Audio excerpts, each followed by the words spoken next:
नमस्कार, आप देख रहे हैं जस्ट इंडिया। मैं हूं आपके साथ काजल ठाकुर। खबरों की शुरुआत करेंगे उससे पहले हेडलाइंस के प्रायोजक हैं Micron lights counts on us, group of industries, Asian colour coated स्पात limited, Oscar super speciality hospital and trauma centre, रंश किया showroom in Rohtak and Bahadurgarh. Showroom पर आइए, टेस्ट ड्राइव ले और गाड़ी बुक कराइए। पीएम मोदी ने किया पश्चिम बंगाल में तूफान प्रभावित इलाकों का हवाई सर्वे। बंगाल को केंद्र से मिली 1000 करोड़ की मदद। 83 दिन बाद दिल्ली से बाहर निकले पीएम मोदी।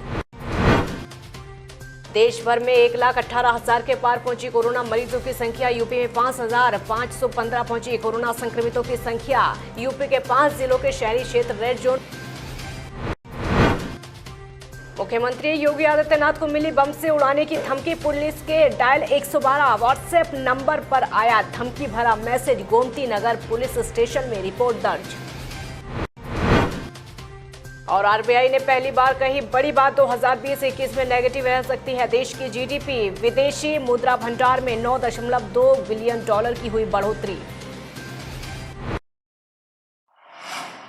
आज 83 दिन के बाद प्रधानमंत्री नरेंद्र मोदी दिल्ली से बाहर निकले और पश्चिम बंगाल पहुंचे। यहां मुख्यमंत्री ममता बनर्जी ने उनकी अगवानी की। और आपको ये भी बता दें कि पीएम मोदी ने पश्चिम बंगाल में हवाई सर्वे करके चक्रवात के बाद के हालातों का जायजा लिया। तो तूफान प्रभावित इलाकों का हवाई सर्वे करके पीएम बशीरहाट पहुंचे। इस दौरान मुख्यमंत्री ममता बनर्जी ने भी पीएम मोदी के साथ ही हवाई दौरा किया और तूफान प्रभावित इलाकों का जायजा लिया। आपको ये भी बता दें कि पश्चिम बंगाल की सीएम ममता बनर्जी ने पीएम मोदी से प्रभावित जिलों का दौरा करने के और तबाह हुए इलाकों के पुनर्निर्माण के लिए सहायता देने का आग्रह किया, क्योंकि तूफान ने ऐसी तबाही मचाई थी कि बंगाल और ओडिशा में 80 लोगों की जान चली गई। कई पुलों और इमारतों को काफ़ी नुकसान पहुंचा है। तूफान के कारण ओडिशा के कई तटीय जिलों में बिजली और दूर संचार सुविधाओं को नुकसान पहुंचा है। तो इस मौके पर आपको ये बता दें कि पीएम मोदी ने केंद्र सरकार की तरफ से पश्चिम बंगाल को 1000 करोड़ की मदद का ऐलान किया है। साथ ही मृतकों के परिजनों को 2 लाख और घायलों को 50,000 रुपये देने का ऐलान किया है। पीएम मोदी 83 दिन यानी लगभग 3 महीने के बाद बाहर आज निकले। आखिरी बार वो 29 फरवरी को उत्तर प्रदेश के प्रयागराज और चित्रकूट के दौरे पर गए थे। देश में लगे लॉकडाउन को 59 दिन हो गए हैं। इसी बीच पीएम मोदी दिल्ली में ही रहे और इन 59 दिनों में उन्होंने वीडियो कॉन्फ्रेंसिंग के जरिए देश के अंदर और अंतर्राष्ट्रीय बैठकों में हिस्सा लिया। अब वो 59 दिन बाद दिल्ली से बाहर आए। आपको ये भी बता दें कि ओडिशा के अधिकारियों के आकलन के अनुसार चक्रवात से लगभग 44.8 लाख लोग प्रभावित हुए हैं। तो पश्चिम बंगाल की मुख्यमंत्री ममता बनर्जी ने अधिकारियों के साथ समीक्षा बैठक करने के बाद कहा कि अब तक हमें मिली खबरों के अनुसार चक्रवात के चलते 80 लोगों की मौत हुई है। 2 जिले उत्तर और दक्षिण 24 परगना पूरी तरह तबाह हो गए हैं। हमें उन जिलों को पुनर्निर्माण करना है। देश में कोरोना वायरस के संक्रमण के कुल मामलों की संख्या 1,18,447 के पार पहुंच गई है और इस वायरस से मरने वालों की संख्या भी लगातार बढ़ती जा रही है। आपको ये बता दें कि 3,553 मरने वालों की संख्या हो गई है। आंकड़ों के मुताबिक पिछले 24 घंटे में देश भर में कोरोना वायरस संक्रमण के 6,088 नए मामले सामने आए हैं, जबकि इस बीमारी की वजह से 148 लोगों की मौत हो चुकी है। 3200 से ज़्यादा लोगों को इलाज के बाद छुट्टी दी गई। इस बीमारी से अब तक ठीक होने वालों की जो संख्या है 48,533 हो गई है। तो देश में जो कुल संक्रमित मामले सामने आए हैं उनमें से तकरीबन आधे मामले 8 मई के बाद सामने आए हैं। तो 8 मई को स्वास्थ्य मंत्रालय का कहना है कि देश में संक्रमित मरीजों की संख्या 56,342। उत्तर प्रदेश सरकार ने लॉकडाउन 4 में प्रदेश के लोगों को बड़ी राहत दी है। तो प्रदेश में अब तक आपको ये बता दें कि सिर्फ 5 जिलों के शहरी क्षेत्र ही रेड जोन हैं। बाकी सभी जिलों या तो ऑरेंज जोन में उनको रखा गया है या फिर ग्रीन जोन में उनको रखा गया है। गाजियाबाद, गौतम बुद्ध नगर, मेरठ, आगरा, कानपुर नगर के शहरी क्षेत्रों को रेड जोन घोषित किया गया है। प्रमुख सचिव स्वास्थ्य अमित मोहन प्रसाद ने आदेश जारी किया है। रेड जोन के जिलाधिकारी अपने विवेक से कोरोना वायरस की रोकथाम के लिए जरूरी कदम उठाने के लिए लगातार स्वतंत्र हैं। उन्होंने ये भी कहा कि जिन जिलों में पिछले 21 दिनों से कोरोना का कोई कंफर्म केस नहीं आया है वो अपने आप ग्रीन जोन हो जाएंगे। इसके साथ ही उन्होंने ये भी कहा कि जो जिले रेड या फिर ग्रीन जोन में नहीं हैं उन्हें ऑरेंज जोन में माना जाएगा। केंद्र सरकार ने राज्यों को अपने विवेक से जिलों को रेड, ग्रीन और ऑरेंज जोन में रखने का अधिकार दिया है। इसके लिए 6 मानक भी तय किए हैं। तो प्रमुख सचिव स्वास्थ्य ने इसको लेकर 5 जिलों के जिलाधिकारियों को दिशा निर्देश जारी कर दिए हैं। आपको ये भी बता दें कि उत्तर प्रदेश में प्रवासी मजदूरों की जो वापसी है, वापसी से कोरोना संक्रमण के मामलों में लगातार उछाल भी आ रहा है।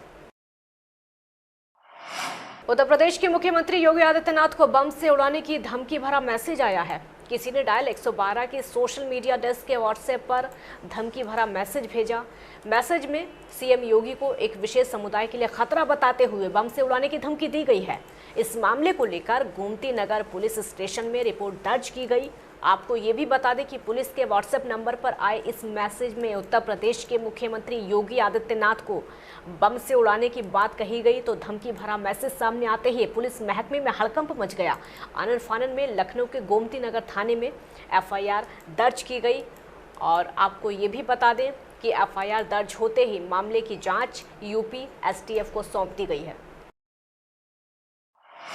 उत्तर प्रदेश में बस पॉलिटिक्स पार्ट 2 शुरू हो गया है। दरअसल कोटा से उत्तर प्रदेश लाए गए छात्रों के लिए राजस्थान सरकार ने यूपी से 36 लाख रुपए किराया मांगा। इस किराए के बाद अब एक और खुलासा हुआ है कि कोटा से छात्रों को लाते समय रास्ते में बस का डीजल खत्म हो गया था, तो आधी रात को यूपी सरकार से 19 लाख रुपए वसूले गए, तब बसों को डीजल दिया गया। कांग्रेस सरकार प्रवासी श्रमिकों पर दया की बात कर रही है। उनकी दया तब कहाँ गई जब कोटा में फंसे छात्रों को यूपी लाने के नाम पर राज्य सरकार से वसूली की गई। इसको लेकर आपको ये बता दें कि बीजेपी के राष्ट्रीय प्रवक्ता संबित पात्रा का कहना है, उन्होंने ट्वीट किया है कि बसों का डीजल खत्म हो गया था। फंसे छात्रों की मदद करने की बजाय गहलोत सरकार ने वसूली की है। कोटा से उत्तर प्रदेश के छात्रों को वापस लाते समय यूपी के कुछ बसों को डीजल की जरूरत पड़ी। दया छोड़िए, आधी रात को दफ्तर खुलवाकर प्रियंका वाड्रा की राजस्थान सरकार ने यूपी सरकार से पहले 19 लाख रुपए लिए और उसके बाद बसों को रवाना होने दिया। इस तरह का ट्वीट संबित पात्रा की तरफ से कहा गया है और उन्होंने #दोगली कांग्रेस भी लिखा है। और वहीं संबित पात्रा ने इस ट्वीट में वो चेक पोस्ट भी दिया है जो यूपी सरकार ने राजस्थान में डीजल के लिए दिया था। और आपको ये भी बता दें कि यूपी सरकार को 1000 बस देने कांग्रेस महासचिव प्रियंका गांधी के प्रस्ताव पर सियासत चल रही है। और इसी सियासत के बीच में राजस्थान की कांग्रेस सरकार ने यूपी सरकार को 36.36 लाख रुपए का बिल थमा दिया। ये बिल कोटा से यूपी लाए गए बच्चों के लिए 70 बसें उपलब्ध करवाने का है। इसको लेकर सरकार ने कांग्रेस की नीयत पर सवाल खड़ा कर दिया। कोरोना काल में रिजर्व बैंक ने बड़ी राहत दी है। रेपो रेट 0.4% से घटाकर 4% कर दी गई है। आरबीआई के इस फैसले से कर्ज सस्ता होगा, साथ ही महंगाई कम होने की उम्मीद भी जताई जा रही है। आपको ये भी बता दें कि रिजर्व बैंक ने पहली बार कहा है कि 2020-21 में देश की आर्थिक विकास दर नेगेटिव रह सकती है। भारतीय रिजर्व बैंक के गवर्नर शक्तिकांत दास ने रेपो रेट में कटौती की घोषणा की है। केंद्रीय बैंक द्वारा वाणिज्यिक बैंकों को जिस ब्याज दर पर अल्प अवधि ऋण मुहैया करवाया जाता है उसे रेपो रेट कहते हैं। आरबीआई गवर्नर कोरोना संकट से देश की अर्थव्यवस्था को उबारने के लिए किए गए प्रयासों को लेकर एक प्रेस कॉन्फ्रेंस को संबोधित कर रहे थे। कोरोना से निपटने के लिए देश भर में जारी लॉकडाउन की अवधि में केंद्रीय बैंक के गवर्नर ये तीसरी बार उपाय राहत को लेकर प्रेस कॉन्फ्रेंस कर रहे थे। उनका कहना है कि 2021 में विकास दर नकारात्मक रहने की संभावना है। 2020-21 में भारत के विदेशी मुद्रा भंडार में $9.2 बिलियन की बढ़ोतरी हुई। भारत का विदेशी मुद्रा भंडार अभी तक $487 बिलियन है।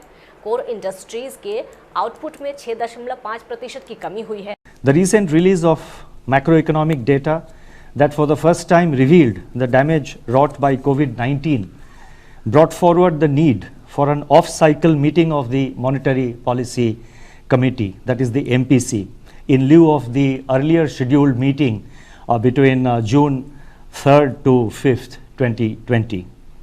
Over the last 3 days, that is 20th, 21st and 22nd, the MPC reviewed the domestic and global developments and their implications for the outlook. Jalaun के लिए एक बड़ी और राहत की खबर सामने आई है, क्योंकि 80 साल की बुजुर्ग महिला ने कोरोना से जंग जीत ली है और कोरोना फाइटर्स बनकर सामने आई हैं।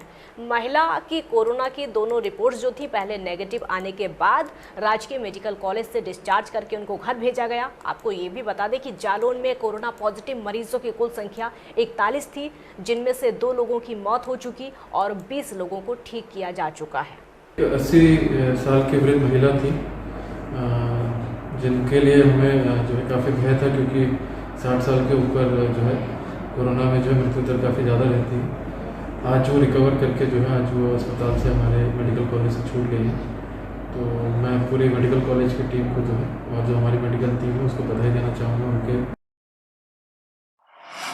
बहराइच में बढ़ते कोरोना संक्रमित मरीजों को देखते हुए शासन काफी सजग है। उत्तर प्रदेश सरकार द्वारा नामित देवी पाटन मंडल परिक्षेत्र के नोडल अधिकारी नरेंद्र पांडे ने बहराइच के क्वारंटाइन सेंटरों और कम्युनिटी किचन का निरीक्षण किया, जहां पर काफी अनियमितता देखने को मिली, जिसको देखकर नोडल अधिकारी ने एसडीएम सदर और महसी के तहसीलदार को जमकर फटकार लगाई।